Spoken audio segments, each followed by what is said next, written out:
Hey everybody, it's Spoonfed here. I haven't done a video in a long while. A lot of stuff happened in between, something to do with jobs and everything. It's kind of boring.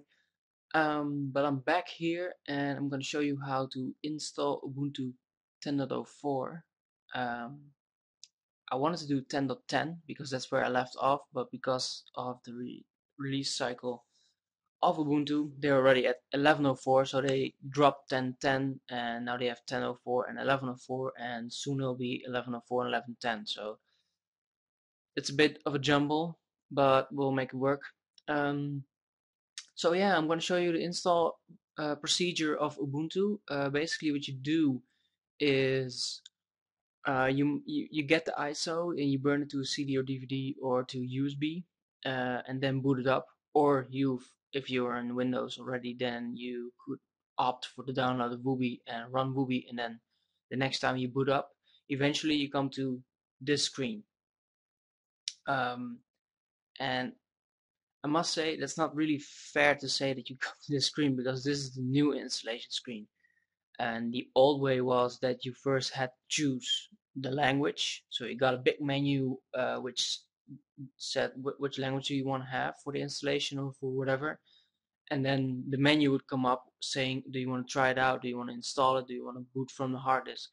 So actually that is what you were supposed to see. But the new system that they got is this.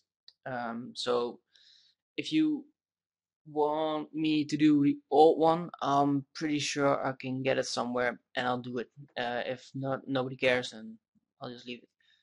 So basically, we're gonna say install Ubuntu, and I've selected English. It's standard on English. If you want to select another language that suits you, like Hrvatski, or whatever that is, I'm gonna go with English and then say install Ubuntu. And the next step will be to select your time region. Well, I'm here. It correctly guessed that, and yes, I am, and I live in deep in the Netherlands. So if you can guess my real location down to the city, then I'll have some cool reward for you. So yeah, so basically choose your time region here. Click forward. Here it says suggested option USA. I'm gonna choose my own key map, which is basically what you want the layout for your keyboard to be. You can go with USA, it's the most commonly used, but I like to have the international with Alt GR. I don't know where GR stands for because mine is Control. It's used as Alt Control, so I'm not sure what GR stands for, but leave a note in the comments. I'll read it. Because I sometimes have to type in stuff like in German or in French, and they have accents on the letters, and I can easily get to them with the Alt-GR button. You just do Alt-GR E, and that's an E with an accent on it. So that's for me, this is easier. And you can test it here if you have the correct one. I know I have the correct one. So choose the layout for the key map. Here you choose what you want the partitioning of your hard disk to be. I'm gonna use the entire disk because that's what I made this for, and as you can see I am now in VMware instead of my old one, which was VirtualBox. Um, you can do it manually if you want to. You have an extra option here if you already have an operating system on it. It says install Ubuntu alongside current operating system, and then you can adjust the size with a slider. So you can say, oh, I want this much space for Ubuntu and this much for my other one. So that's pretty handy. Like I said, it's easy for me. I only have to do erase and use the entire disk. Well, here you type in your name, so that will be your real name, and then your username for login, and as you can see the password. You can keep the password blank, I guess, but I'm not really sure. I think it needs a password, but you could probably keep it blank. And then the computer name, and the computer name I think it will be based off of the pardon me, the username. So I'm gonna see the real name or what you name will become automatically your username as well. Username always has to be all lowercase. So I'm gonna do spoon feeder, and then I'm gonna do a password just in case, and it says strength weak. Well, this password has only once been leaked, and that's only due to the fact that Sony had a bad server. So let's not get technical on that one. So nobody will use it. The name of this computer, Spoonfed desktop, is fine with me. If you have a large organization and you need to correctly identify every machine, type in something that's like a good description of what the computer does. I mean, if it's a server, name it something like Spoonfeeder server, or if it's only a printer server, name it printer server, and then on which floor or whatever, you know. And I'm gonna do require my password to log in. If you want an even better option than that, if you have like an office environment, I would do this. I would definitely do this. It's require my password to log in and decrypt my home folder. So basically what that means is if another person in their account goes to your home folder, they cannot see anything. They cannot even open your home folder because you need the password to open that, which is, well, I think a very nice security option. I'm going to do require my password to log in. If you are the only one using it at home, choose login automatically, which is what I normally would do. But now I want to show you the login screen because you have some extra options there, which are pretty cool. So yeah, we set this all up, and then here again you can see the layout. You know, login name, normal name, the location. You know, if you have Windows on there, this is fantastic. Migration Assistant does if you have Windows on there and you want the same documents and like on your Linux box, and then completely remove the Windows box or whatever. You want it on both at the same time. The migration assistant will say, "Oh, do you want to migrate, you know, your all my documents from Windows to this one?" And you'll say, "Yeah, yeah, sure, do that." And then it will just copy and everything, and order it on the pictures and videos and whatnot for you. It's pretty awesome. And then you have advanced options is the bootloader, which is basically the thing that makes you able to boot up any operating system. So for Windows, it has a name. It's Master Boot Record, and here it's usually grub, and you can specify here on which partition you want it to install on. I would shoot for the main one, but sometimes you want more advanced, and you can directly set up a network proxy here already. You can do that when you're inside Linux as well, but you know, for offices that have a special HTTP proxy that needs to be um, like is there way out, or is there a screener, for example, that screens all the traffic or blocks it or whatever. You know, you can put it in here already. Um, well, that's basically it for me. Now I'll just hit install, and oh, here it says welcome, and it does stuff. And here you can see um, what it is doing. And I thought you had the ability to see what was happening as well below that, but no, I can't. Okay, so a little bit more maybe about Ubuntu is what can I tell you that you didn't already know? Well, I've followed them for quite a while actually, because I've been in like a dark cave concerning news and IT and all that other stuff. But what I do know is I once said that Ubuntu is like the best transition you can get, or the best transition you can make from a Windows system as a newbie. And I was kind of wrong in that. I think it is a great starting point for new Linux users. Definitely new, but if you really latched onto Windows, then I think the best thing that you can do in order to start your Linux career is go with Linux Mint, which I'll also be covering very soon. The reason for this is the fact that Ubuntu has a different layout uh, of its like taskbar is at the top when you first start up. It has a different way of organizing the different programs or locations of your folders. If you have Windows, you click Start, for example, and let's take the latest Windows 7. Then on the left you have a row of um, your most used programs, and then on the top of that are like quick menu items that you can choose to select.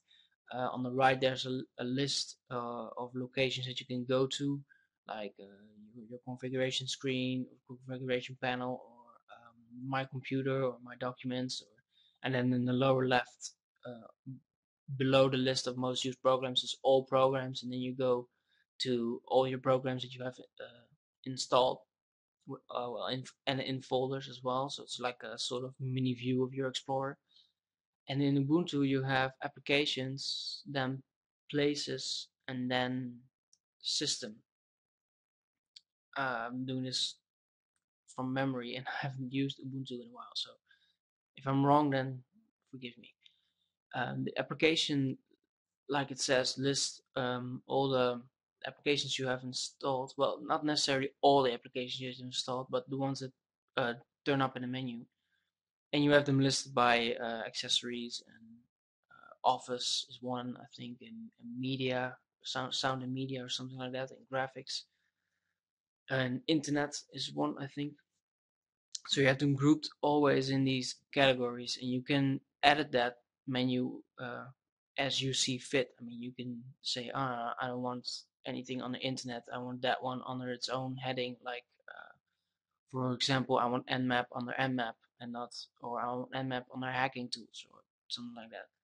Then places list your basically shortcuts to the places that you have, like your home folder, your downloads folder, your network storage maybe, or hard drives that you have plugged in.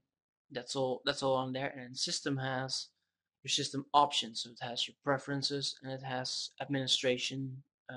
On the preferences you can select what keyboard layout you have, what background you want, what the theme is of your box.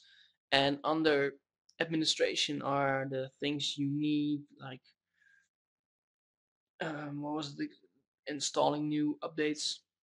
That's under administration, I think. A network configuration and stuff like that. So that's basically how Ubuntu works, and that can be, well, it could be quite confusing in the beginning if you're so used to the start menu being in the left lower corner holding everything together, and then suddenly you have to um, work with a top bar that has everything in it, and your time is in the top right, and then some shortcut icons are there as well, and some new icons come there instead of, if you launch a program in Windows, you will see the like, yeah, how do you call it, in the taskbar. There will be, in the latest version of Windows 7, latest version of Windows 7, there will be an icon of it, and if you click that icon, the window will open. And in Vista, you had like a small description of it. You had like the icon of Firefox, and then beside it, it will maybe say the title of the web page you were looking at, for example, or Explorer, and then the location Explorer was in. And in Ubuntu, you have that as well in the lower corner, but you have the icons for like Skype and everything in the upper right corner instead of the lower right corner or on the taskbar. So that's something you maybe need to get used to. Um, the other thing is that you have multiple desktops, something you might get used to, which I personally love, that you have multiple desktops. You basically started out with 4, but you can easily increase that to whatever size you want. Well, maybe not every size you want, but you can increase that, uh, like maybe to 8 or 16. And the reason I love that you have that in Linux is that on desktop 1 you do maybe your new stuff. You put your RSS feed in there, and all the stuff you need for the news. So a web browser that has the latest articles open, or if you're working on a site that needs to copy or does news content, you can have that on there. And then on the second desktop you have, you know, things that you do for other people. You keep that open for other people. If someone barges in and say, hey, can you look this up for me, or can you show me how this looks on your computer, you go to desktop 2, and then you do there, and then that's it. And on desktop 3 you have maybe another project that you're working on, or you have all your media there. You have your music there, or your videos, or maybe you watching some stand-up comedy, but you don't need the footage of it, but only the audio. You just move it to there and have it on autoplay or something like that. And on the fourth one you can do basically whatever you want. One thing that maybe people like if they're doing graphics is on the one desktop you have everything that you want to do with the graphics. Like desktop 1 has you have GIMP in Linux, so you have GIMP open, image processing program, or you have Scribd open, which I think is the free version of Illustrator, or the open source one of Illustrator. And then on the second desktop you have, maybe you're doing web development, or making a theme or template for a website.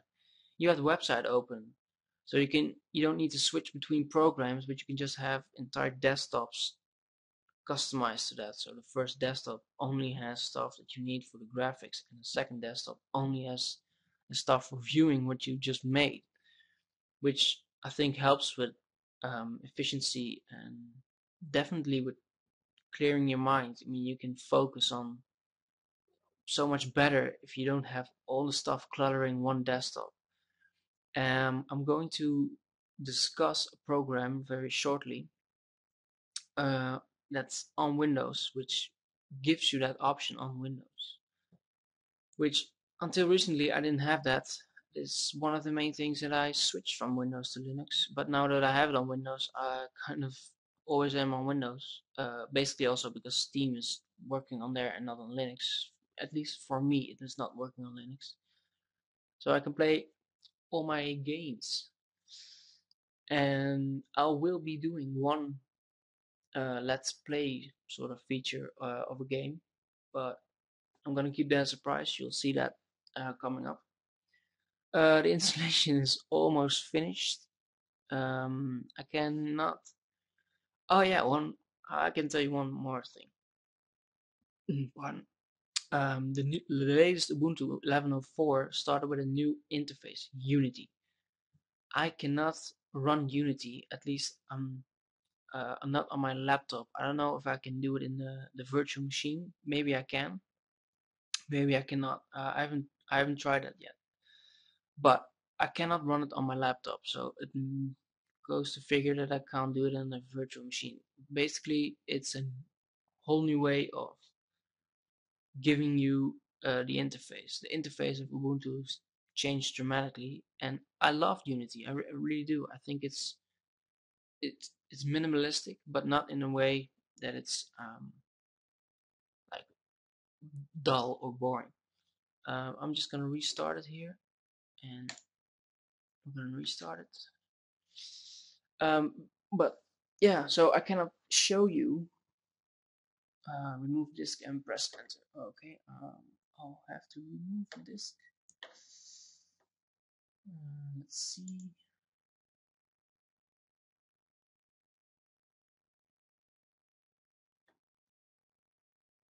Okay,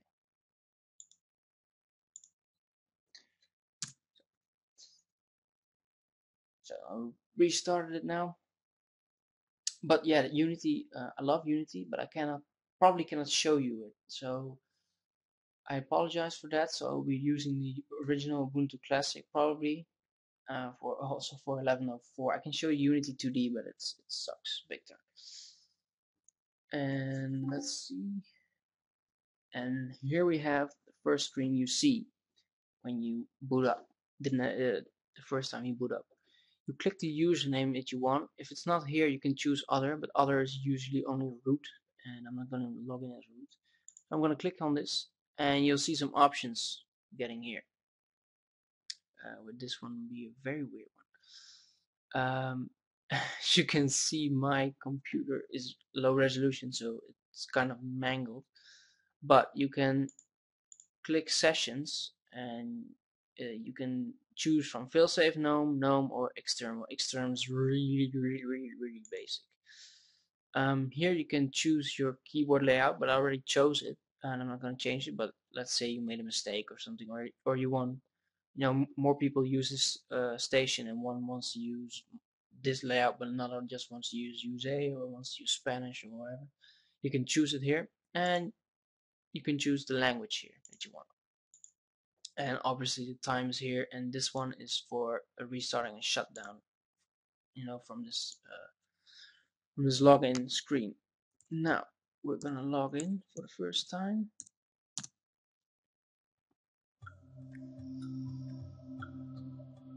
And that very softly in the background is login noise.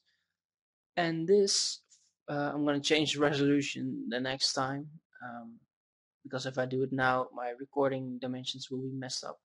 The next next time you'll see much larger. Is, well, your screen, your basic layout screen of Ubuntu. You have the desktops here. So you have 1, 2, 3, 4 here. This is your trash can, which normally is a pictogram on this one, but now it's actually embedded in the panel bar. This is show your desktop. So that's hide all the windows and shows, well, this basically. This are your icons, your like quick, how's it called again? Quick icons, I think, in Windows. And then these are the icons that I was mentioning alongside the time. You can edit it as well. This is for email and stuff. You can set up your chat, you can set up your mail, your broadcast account, which is basically your maybe your Twitter account. You can set it up here, so you can Twitter or follow your Twitter account and tweet from here. So that's pretty cool. This is a sound level, which is soft right now, but that's because I don't want the system noise overpowering my voice. And then this is network capabilities, which it says is active and works. This is my Spoonfeeder like account, but if you have chat accounts on here, you can basically tell them in one click. You tell all the accounts to, I'm busy, or I don't want, you want to appear offline or whatever. And then this is your shutdown button. As you can see, you have a lot of options here. You can say I'm gonna switch from Spoonfeeder, or I wanna do a guest session, which you can just experiment or do stuff in, or maybe do a guest session so someone else can like try out Ubuntu or whatever. And this was the thing I was talking about. So you have applications, places, and system. Applications, like I said, hosts all your applications, which are neatly ordered, I think. I mean, Sound and Video has a disk burner and a video editor and whatnot. Office has now it has OpenOffice, but a new one that has LibreOffice. Places has shortcuts to your home folder, your desktop, which you already basically are. So it's a bit weird that they said open desktop, but if you do this, you go to the Explorer of Linux, which is Nautilus, or from Ubuntu is Nautilus, and then you see the desktop contents in there. Documents, music, pictures, whatever you want. Computer is your file systems, network drives, and then on system you have preferences, which is you can have your personal information in here, so it will. I don't think it streams that into other applications, but I'm not really sure. Your Bluetooth settings, whatnot. Remote desktops, pretty handy to have. And then administration, you see you can do your drivers, your network tools, update manager, which is already blinking here. Then you have help and support, about GNOME, and about Ubuntu, which basically is your, only, these two are cool, but this one is really handy, which is the same as the help system of Windows, I guess. And you can also click here, help. So they've done quite well with that. I'm gonna show you all the updates that I need, which is not that bad actually. You can, I'm gonna change some settings, and every time you want to do something in Linux that requires some uh, heightened privileges, like root privileges or super user, you have to type in your password again, because your password is the same for the root account. So if you want a new root password, then you have to um, open up a terminal, which I'll show you in another video, and then go to root and say change password, and then that's that. I only need, well, pre-released is, no, I'm gonna get this only secure, so I only want important and recommended. Normally I would do pre-released, but not now. I wanted to check daily. You can set it to every 2 days, weekly, or every 2 weeks, but daily is fine with me. You can opt for install security updates without confirmation. Why? It's just, you're gonna do them anyway. You probably should do them.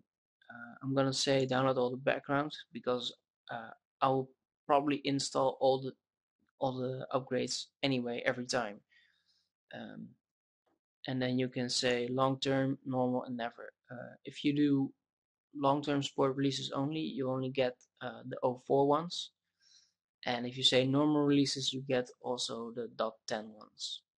So that's basically it. So I'll say long-term support only. I'll keep this long-term support only, and I'll do the new one, 11.04, because I'm probably not gonna keep this. I'm gonna continue on with the 11.04, but just to demonstrate how you do all this. You can say here which um, packages that you want, from where and from which server. Well, that's you should choose the one that's closest to you. Do you want other software to be included in there? Well, I don't need to. And then you have statistics that you can say, yeah, I want my computer to send, statistical information, and I do not want to. So I'm gonna say close, and it's gonna update the list again, but probably nothing changed because I haven't checked any extra boxes. And I'll say install updates. And as I already entered my password for the privileges for changing the settings, this one automatically also has has the same privileges as root. Normally you would again have to type in a password for installing the updates. So not everybody can do that. And then here the details are not that great to look at, but you can see here that it's doing everything. And yeah, now we have a fully updated um, Linux box. You have Ubuntu running, and now you can fool around with it. Change your background, change your theme, uh, and we'll end with. I'm gonna end with restarting it because I'm gonna show you how to install 11.04, which is the latest one, and I'll see you. I'll see you then.